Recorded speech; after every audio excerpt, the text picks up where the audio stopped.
శ్రీ కొడవటంచ లక్ష్మీ నరసింహస్వామి వారి వార్షిక బ్రహ్మోత్సవాలు భూపాలపల్లి నియోజకవర్గం రేగొండ మండలం కొడవటంచ గ్రామంలో అత్యంత వైభవపేతంగా కొనసాగుతున్నాయి. సోమవారం నిర్వహించిన స్వామివారి కళ్యాణ మహోత్సవంలో భూపాలపల్లి ఎమ్మెల్యే గండ్ర సత్యనారాయణరావు, పద్మ దంపతులు పాల్గొని స్వామివారికి పట్టు వస్త్రాలు, ముత్యాల తలంబ్రాలు సమర్పించారు. ముందుగా వారికి ఆలయ అర్చకులు స్వాగతం పలికారు. ఆలయం లోపల ప్రధాన అర్చకులు బుచ్చమాచార్యులు వారి అర్చక బృందం ఆధ్వర్యంలో పూజలు చేశారు. స్వామివారికి సమర్పించే పట్టు వస్త్రాలు, ముత్యాల తలంబ్రాలు సాంప్రదాయం ప్రకారం ఎమ్మెల్యే తలపాక ధరించి మంగళ వాయిద్యాలు, వేద మంత్రోచ్చరణ మధ్య తలపై పెట్టుకుని కళ్యాణ మండపం వరకు తీసుకొచ్చారు. అనంతరం కళ్యాణ మండపంలో నిర్వహించిన కళ్యాణ మహోత్సవంలో ఎమ్మెల్యే దంపతులు పాల్గొన్నారు. తెలంగాణ తొలి శాసనసభాపతి సిరికొండ మధుసూదనాచారి కళ్యాణంలో పాల్గొని శ్రీ లక్ష్మీ నరసింహస్వామి వారిని దర్శించుకున్నారు. ఈ కార్యక్రమంలో ఆలయ ఈవోఎస్ మహేష్, చైర్మన్ ముల్కనూరు భిక్షపతి, ఆలయ కమిటీ సభ్యులు, పూజారులు, భక్తులు పాల్గొన్నారు. ఆ నరసింహస్వామి ఆశీస్సులు ఇక్కడ పాల్గొన్న ప్రతి ఒక్కరికి ఉండాలని, ఈ ప్రాంత ప్రజలకు కూడా కలగాలని, ఈ ప్రాంత ఆరాధ్య దైవమైనటువంటి వేల సంవత్సరాల చరిత్ర కలిగినటువంటి కొడవటంచ లక్ష్మీ నరసింహస్వామి ఆలయాన్ని ఇంకా అభివృద్ధి చేసుకోవాల్సినటువంటి అవసరం ఉంది. మీరు గత సంవత్సరానికి ఈ సంవత్సరానికి కొంత మార్పు కనబడతా ఉంది. వచ్చే కొడవటంచ లక్ష్మీ నరసింహస్వామి ఇదే హోలీ పండుగ వచ్చే సంవత్సరం 26 వరకు ఈ ఆలయాన్ని రూపురేఖలు మార్చే విధంగా ఇక్కడ పాల్గొన్నటువంటి ప్రతి భక్తుని సహకారం ఉండాలని, ఈ ప్రాంతంలో నివసించేటువంటి ప్రతి ఒక్క భక్తుని సహకారం ఉండాలని మరి కోరుతూ, అదే విధంగా ఈ ఆలయానికి నరసింహస్వామి నా పుట్టుక వెంట్రుకలు కూడా ఇక్కడనే తీసుకొని మా తాత ముత్తాతల నుంచి వెలువెలుపైనటువంటి ఈ నరసింహస్వామిని మీ అందరి దీవెనలతో, మీ అందరి సహకారంతో నన్ను శాసనసభ్యునిగా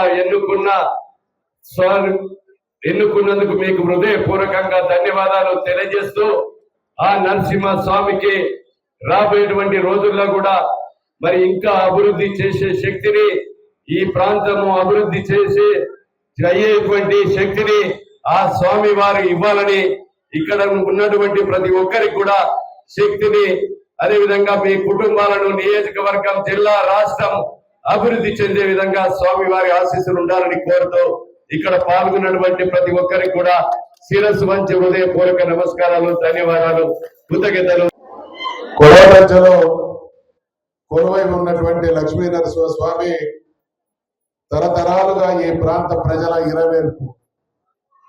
అనేక జిల్లాల నుండి, హైదరాబాద్ మహానగరం నుండి కూడా అనేక మంది భక్తులు వచ్చి స్వామివారికి మొక్కులు తీర్చుకొని వారికి ఉండేటువంటి సమస్యల్ని పరిష్కరించుకోవడం ఆనవాయితీ.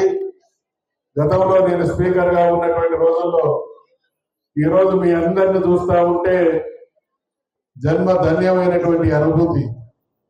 ఇక్కడ ఉన్నటువంటి ఈ షెడ్ కోసం ఎంతో ప్రయత్నం చేసిన తర్వాత ఒక సర్వాంగ సుందరమైనటువంటి వేదికను మనం తయారు చేసుకోవడం జరిగింది. ఈ రోజు కూడా అనేక దేవాలయానికి సంబంధించినటువంటి అభివృద్ధి కార్యక్రమాల కల్పన జరుగుతూ ఉన్నది. దీనికి బాధ్యులైనటువంటి ప్రతి ఒక్కరికి హృదయపూర్వకమైనటువంటి అభినందనలు, ధన్యవాదాలు తెలియజేస్తూ, మనమందరం ఇప్పుడు కన్నుల పండుగగా నరసింహస్వామి వారి కళ్యాణాన్ని చూసినాం. స్వామివారు ఎవరు, ఏ అవసరం కోసం ఆయన నరసింహుడుగా అవతారం ఎత్తాల్సి వచ్చింది? ప్రపంచంలో సావు అనేది ఒక దేవతలకు తప్ప ఈ సృష్టి మర్మం, ఈ సృష్టి ధర్మం పుట్టినటువంటి ప్రతి జీవి గిట్టక తప్పదు. దుర్మార్గుడైనటువంటి హిరణ్యకశపుడు ఈ భూమి మీద ఎవరి చేత నాకు మరణం లేదు, నేను శాశ్వతం అని విర్రవేగి అహంకారంతో తన కొడుకైనటువంటి ప్రహ్లాదుడు నిత్యం హరినామ స్మరణలో మునిగి తేలి తన జీవితాన్ని చరితార్థం చేసుకునేటువంటి క్రమంలో ఎవడురా హరి, ముల్లోకాలను జయించినటువంటి బలాఢ్యుణ్ణి నేను, నా ముందు నీ హరి ఏం చేయలేడు అనేటువంటి క్రూరపు వికటాట్టహాసం చేస్తే, ఉన్నడా హరి, వస్తాడా, నిన్ను రక్షిస్తాడా అని అంటే ఆ ప్రహ్లాదుడు అన్నటువంటి మాట నాకు ఇప్పటికీ ఆ సినిమాలోని డైలాగు చెవులో గెంగురు అంటూనే ఉంటుంది. ఇప్పటి వరకు నన్ను కాపాడుతున్నది ఎవరనుకుంటేవి, నువ్వా తండ్రి, కాదు ఆ హరే నన్ను కాపాడుతా ఉన్నాడు అని అంటే, చూయించురా నీ హరిని అంటే, ఇందుగలడందు లేడను సందేహము వలదు చక్రి, సర్వోపగతుండెందెందు వెతికి చూసి నీ అందందే గలడు దాని వాగ్ని వింటండి